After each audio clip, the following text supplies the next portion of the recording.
There's a specific sound a notary makes when they tell you a will has been changed. A throat clearing.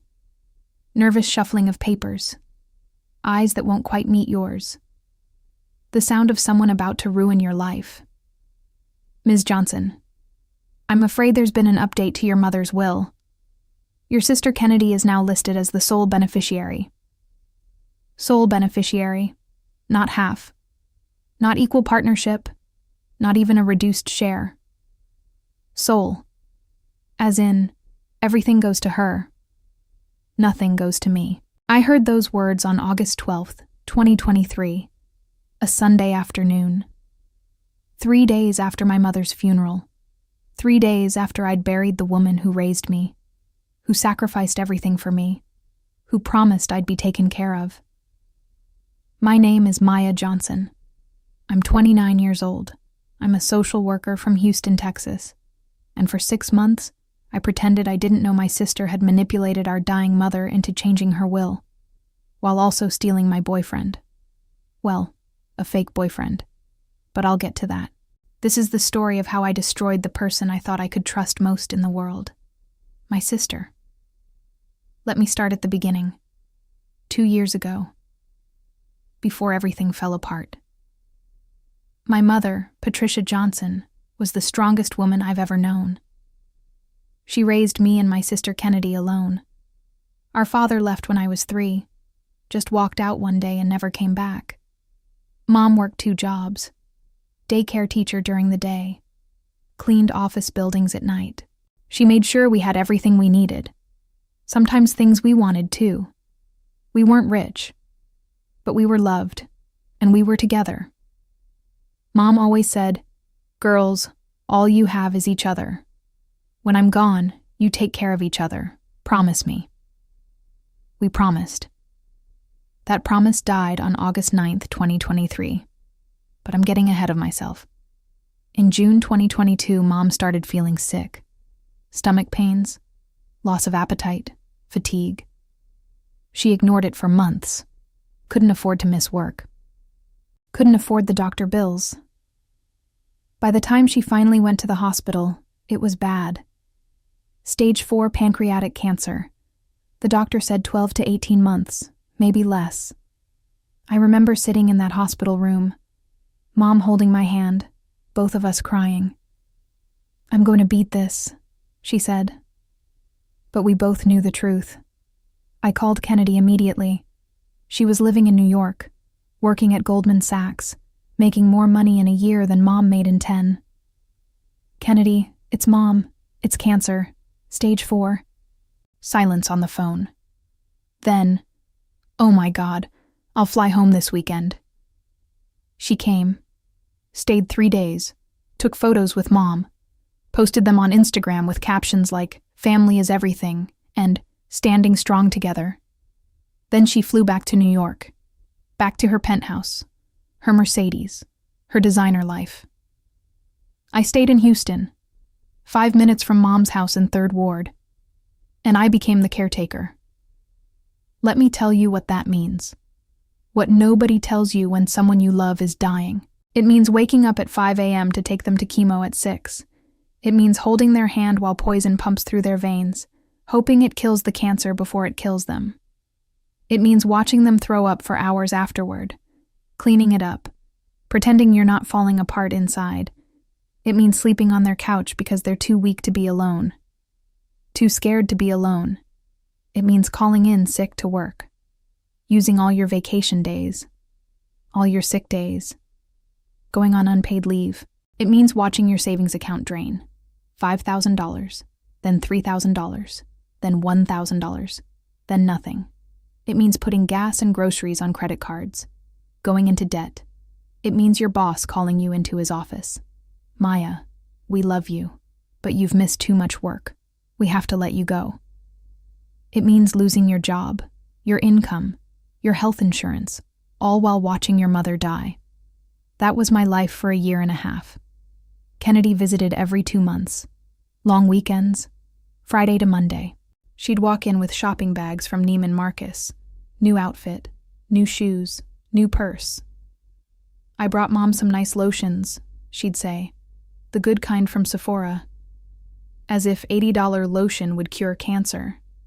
She'd sit with Mom for a few hours, take more Instagram photos, more captions about family. Then she'd go back to her hotel, the Four Seasons, never stayed at Mom's house. "The bed's too uncomfortable," she said. Sunday night, she'd fly back to New York, and I'd be alone with Mom again. I didn't resent Kennedy. Not then. She had her life, her career. I understood. Or I tried to. But there were moments. Small moments.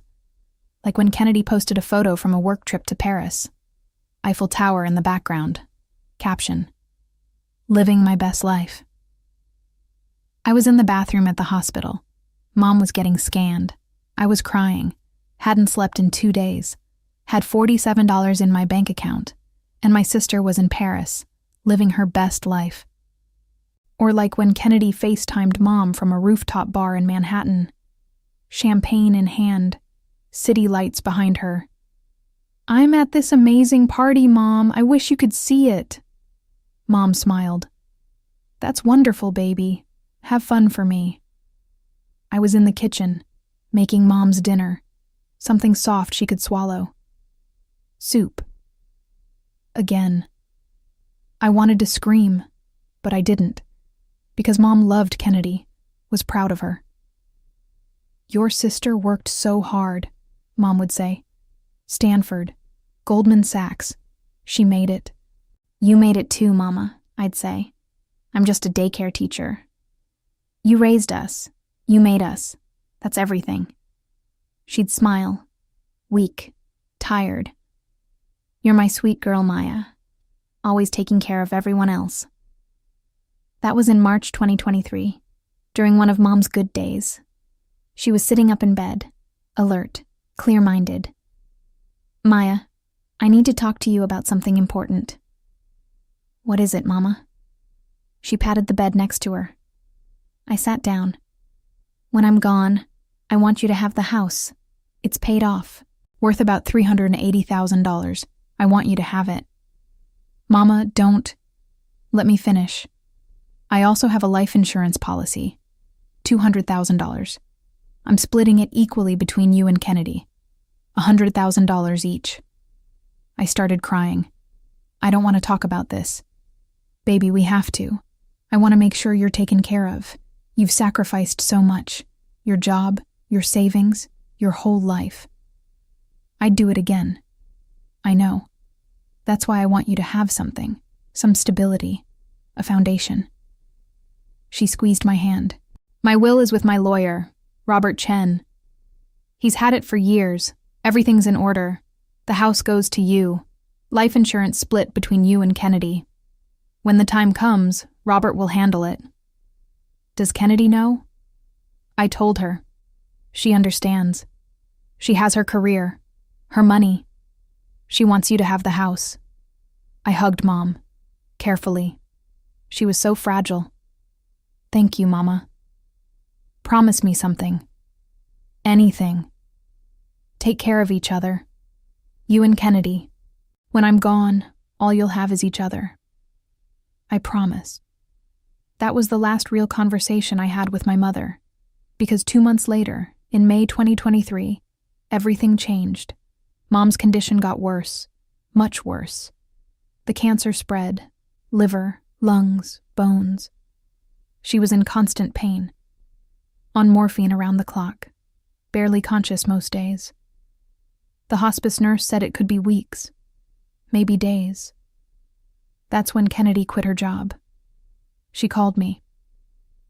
"Maya, I'm moving back to Houston. I need to be there for Mom." I was shocked. "You're quitting Goldman?" "Family comes first. I'll figure out work later. Right now, Mom needs us." I cried, from relief, from gratitude. Finally, I wouldn't be alone. Kennedy flew home that weekend, brought 6 suitcases. "I'm moving into Mom's house," she said, "to take care of her full time." "Are you sure? I can keep—" "Maya, you've done enough, more than enough. Let me help now." I hugged her. "Thank you." She smiled. That perfect Kennedy smile, white teeth, dimples. We're sisters. This is what family does. I still visited every day. After my temp job, I'd lost my social work position, so I was working retail, stocking shelves at Target for $13 an hour. I'd come over after my shift, sit with Mom, hold her hand. Kennedy was always there, always attentive. She'd help the hospice nurse, change Mom's sheets, adjust her medication. "You're amazing," I told her one day. "I'm just doing what you've been doing for a year," she said. I felt guilty for ever resenting her. Then one day in late June, I came over and found a man I didn't know sitting at Mom's kitchen table.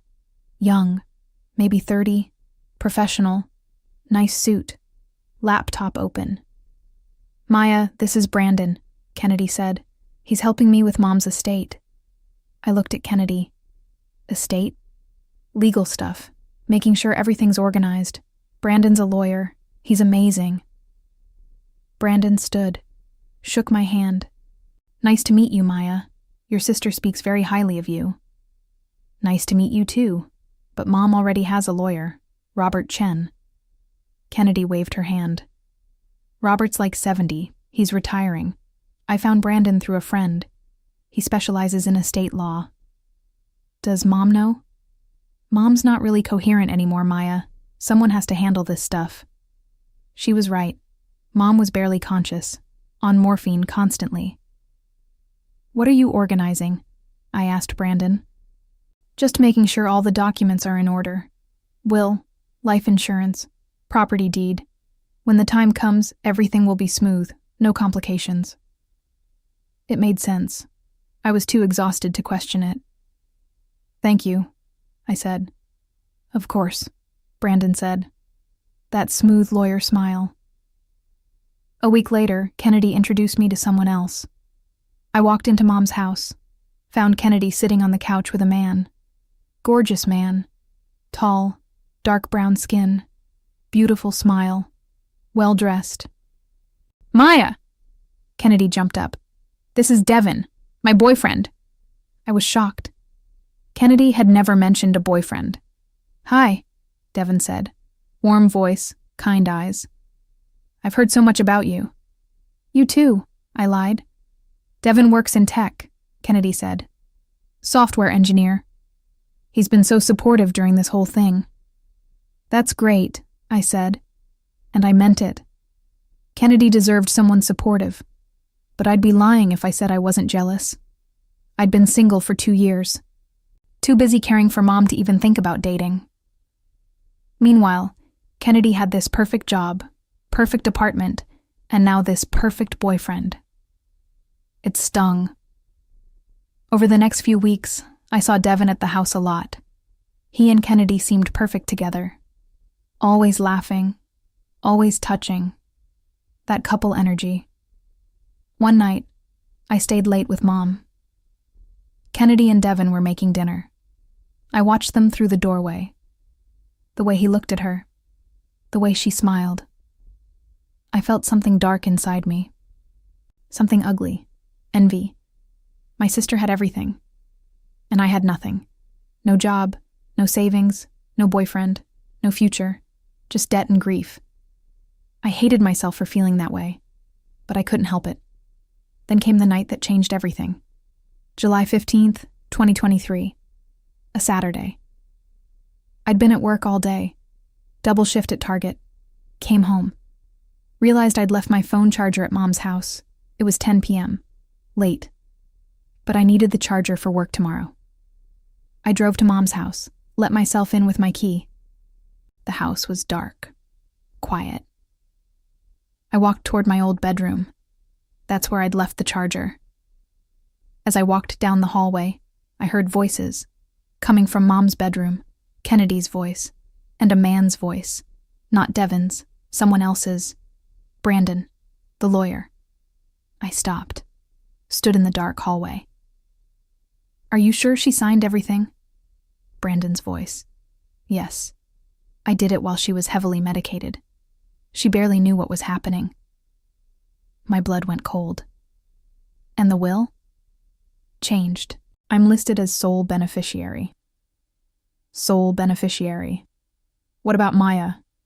Kennedy laughed. Actually laughed. What about her? She'll be fine. She's used to not having anything. I stood frozen, heart pounding. When are you filing it? Kennedy asked. After she dies. I'll submit the new will to probate. The old one becomes irrelevant. And Maya won't know until it's too late to contest. Exactly. By the time she realizes what happened, everything will be in your name. I pulled out my phone. Started recording. My hands were shaking so badly I almost dropped it. What about Robert Chen? Brandon asked. The original lawyer. He doesn't know anything. I told him Mom changed her mind, wanted to work with someone younger. Did he buy it? He's 70 years old. He didn't question it. They talked for 5 more minutes. About the house, the insurance, how Kennedy would sell the house immediately. Flip it. Take the money and move back to New York. I recorded everything. Then I left. Quietly. Walked to my car. Sat there in the dark. Shaking. Crying. My sister, my only sister, was stealing from our dying mother, while I'd spent the last year and a half sacrificing everything. I wanted to burst back inside, scream at her, throw her out. But I didn't, because Kennedy was always smarter than me, richer, more connected. If I confronted her without proof, she'd deny it, twist it, make me look crazy. She'd say I was stressed, grieving, hearing things. And everyone would believe her, because she was Kennedy, Stanford, Goldman. Perfect. So I made a plan. I called Robert Chen the next morning. Mr. Chen, it's Maya Johnson, Patricia's daughter. Maya, how are you holding up? Not great, Mr. Chen. I need to ask you something. Has my mother changed her will recently? Long pause. Maya, I can't discuss your mother's will while she's alive. Attorney-client privilege. But she's not competent anymore. She's on morphine constantly. She can't make legal decisions. Unless she's been declared legally incompetent by a court, I still can't. What if someone else changed it, without her real consent? Another pause. That would be fraud, elder abuse. Do you have evidence? I'm working on it. Maya, if you suspect fraud, you need to act fast. Before she passes. After that, it becomes much harder to prove. What should I do? Get medical records, proving she wasn't competent when she allegedly signed new documents. Get the original will on file, and if you can, record any conversations about the fraud. I already have a recording. Good. Keep gathering evidence, and call me the moment she passes, before your sister does anything. I hung up, made a list. Medical records, check. Original will. I'd ask Robert for a copy. Recording, check. Witnesses, the hospice nurse. She could testify about Mom's mental state. I was building a case, and I was doing it while pretending everything was fine. For the next 3 weeks, I smiled at Kennedy, thanked her for taking care of Mom, acted grateful, loving, while secretly documenting everything. I took photos of Brandon's business card, his license plate, everything. I requested Mom's medical records, pages and pages showing heavy morphine use, notes from doctors, patient not oriented to time or place, unable to make informed decisions. And I waited. Mom died on August 9th, 2023. 3:47 a.m. I was there, holding her left hand. Kennedy was holding her right. Mom's eyes opened one last time, looked at us. My girls, she whispered. We're here, Mama, I said. Take care of each other. Those were her last words. She closed her eyes. The monitors started beeping. The hospice nurse came in. She's gone, the nurse said softly. Kennedy burst into tears, loud, sobbing tears. I just sat there, numb. My mother was dead, and my sister was a thief. The next 3 days were a blur. Funeral arrangements, picking a casket, writing an obituary. Kennedy handled most of it. "Let me do this," she said. "You've done enough." People came to the funeral, Mom's friends, co-workers, people from church. Everyone hugged us. "Your mother was so proud of you girls. If only they knew." Kennedy gave the eulogy, talked about Mom's strength, her sacrifice, her love. "My mother taught us that family is everything," Kennedy said, "and that's a lesson I'll carry forever." I wanted to scream. 3 days after the funeral, Kennedy called a meeting. "Maya, can you come to Mom's house? We need to go over some things." I knew what was coming. Brandon was there, at the kitchen table, briefcase open. "Maya, sit down," Kennedy said. Soft voice, sympathetic. I sat. Brandon pulled out documents. "I'm sorry to do this so soon after your loss," he said, "but there are legal matters that need to be addressed." "What matters?" "Your mother's will." He slid papers across the table. Your mother's will, dated July 18th, 2023, states the following. The house at 4829 Oakwood Drive, valued at approximately $380,000, goes entirely to Kennedy Johnson. The life insurance policy of $200,000 goes entirely to Kennedy Johnson. All other assets go to Kennedy Johnson. I stared at the papers. That's not what Mom told me. Kennedy spoke softly. "Maya, Mom changed her mind. In her final weeks, she realized I'd sacrificed more. I quit my job, moved back. She wanted to compensate me." "Compensate?" I looked at her. "She was our mother, not a job you quit." "I'm not doing this with you right now," Kennedy said. "We're both grieving. The will is legal. Brandon filed it. It's done." "This is fraud." Brandon stood. "Ms. Johnson, if you're accusing me, I'm accusing both of you." I pulled out my phone, found the recording, hit play. Kennedy's voice filled the kitchen. "Are you sure she signed everything?" Brandon's voice. "Yes. I did it while she was heavily medicated." Kennedy. "What about Maya?" Kennedy laughing. "What about her? She'll be fine. She's used to not having anything." The recording played for 2 minutes. The room was silent. Kennedy's face went white, then red, then purple. "You recorded us? You stole from our dying mother." "That's illegal. You can't record someone without consent." "In Texas, I can.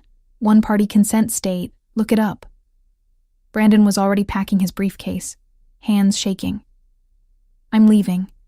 If you contact me again, You'll what? Report me? Go ahead. I'm taking this to the police and the state bar. Fraud, elder abuse, forgery. Take your pick." He left, practically ran out the door. Kennedy stood. "You really want to destroy your own sister? Over money? You destroyed yourself. I'm just making sure everyone knows what you did. You have no proof Mom didn't consent. I have medical records showing she was on morphine and legally incompetent. I have her original will stating everything was split equally. I have the hospice nurse who'll testify Mom couldn't make decisions. And I have this recording of you admitting to fraud." Kennedy stared at me. "You're really going to do this? Watch me." I walked out, called Robert Chen from my car. "Mr. Chen, she's gone, and I have everything." I filed the lawsuit the next day. Will contest, fraud, undue influence, elder abuse, forgery.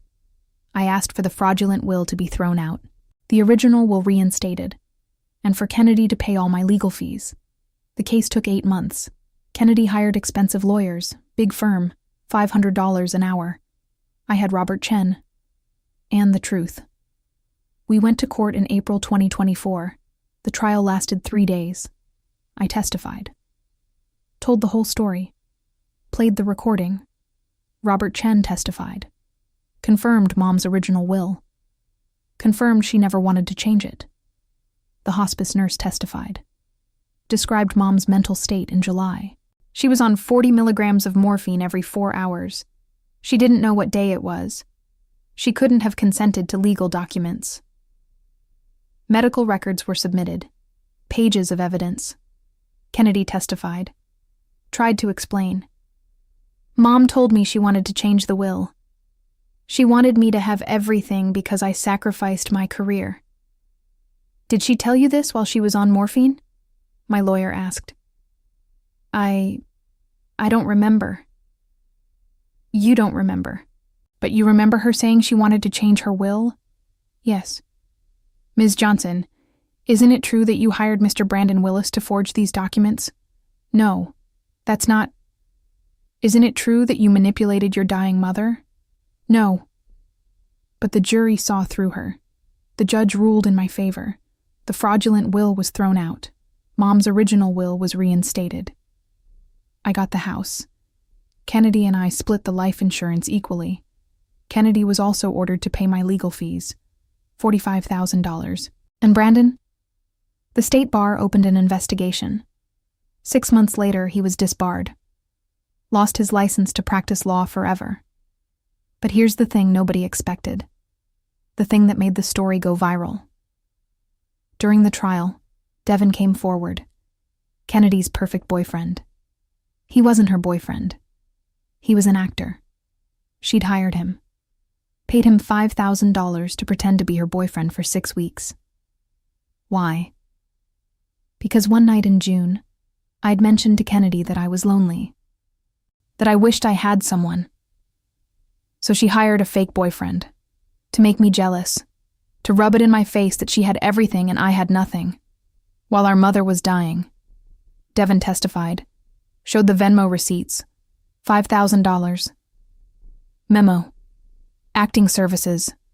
Showed the contract. Spelled out exactly what he was supposed to do. Act as Kennedy's boyfriend. Display affection. Make sister jealous. The courtroom gasped. Kennedy tried to deny it. He's lying. He's just... Ms. Johnson, we have the receipts. The contract. Text messages where you coached him on what to say. She had nothing. The judge looked disgusted. After the ruling, a reporter was outside the courthouse. Local news. Asked if I'd comment. I didn't. But Kennedy did. She tried to spin it. My sister is vindictive. She's twisting everything. The reporter asked about the fake boyfriend. Kennedy's face on camera. You can find it on YouTube. Pure humiliation. The story went local, then regional, then national. Woman hires fake boyfriend while stealing dying mother's inheritance. Reddit, Twitter, TikTok. Kennedy became infamous. That was 10 months ago. Here's where everyone is now. Kennedy moved to Phoenix. Couldn't get a job in finance. Too much bad press. Works at a small company now. Makes $60,000. A fraction of what she used to make. She lost her apartment, her car, everything. She tried to reach out once. Email. Can we talk? I deleted it. She's my sister, but she's not my family. Brandon works as a paralegal now. Can't practice law. Can't get his license back. And Devin? He apologized. Said he didn't know the full situation. Felt guilty. I told him it wasn't his fault. He was just doing a job. For what it's worth, he said. Your sister talked about you a lot. Always compared herself to you. I think she was jealous of you. Of me? She had everything. She had money. But you had your mother's love. She knew that. And me? I still live in Mom's house. The house she wanted me to have. I got my social work license back. Work with kids in foster care again. I used part of the insurance money to pay off my debt. The rest is in savings. I'm dating someone now. Marcus. He's a teacher. 3rd grade. Kind. Real. Nothing fake about him. I turned Mom's old bedroom into a resource center. Help kids aging out of the system. teach them life skills, give them what they need. It's what Mom would have wanted. People ask if I regret what happened with Kennedy, if I regret destroying our relationship. I didn't destroy it. She did. She chose money over family. She chose greed over love. She chose to steal from our dying mother. I just made sure she faced consequences. Some people say I should forgive her. She's your only sister. But forgiveness doesn't mean no consequences. It doesn't mean pretending it didn't happen. It doesn't mean letting her get away with it. Kennedy stole from my mother, while I was sacrificing everything to care for her. And then she hired a fake boyfriend to make me feel even worse about myself. That's not family. That's evil. My name is Maya Johnson. I'm 29 years old. I'm a social worker from Houston, Texas. And 10 months ago, my sister tried to steal my inheritance. Today, I have the house my mother wanted me to have. Kennedy has nothing but regret, and I sleep well at night, because I fought for what was right. People say blood is thicker than water, but loyalty is thicker than blood, and my sister had none. This is for everyone who's been betrayed by family. You're not wrong for fighting back. You're not wrong for choosing yourself. Family who betray you aren't family. They're just people who share your DNA, and you don't owe them anything. My mother worked her whole life to leave me something, and I made damn sure I got it.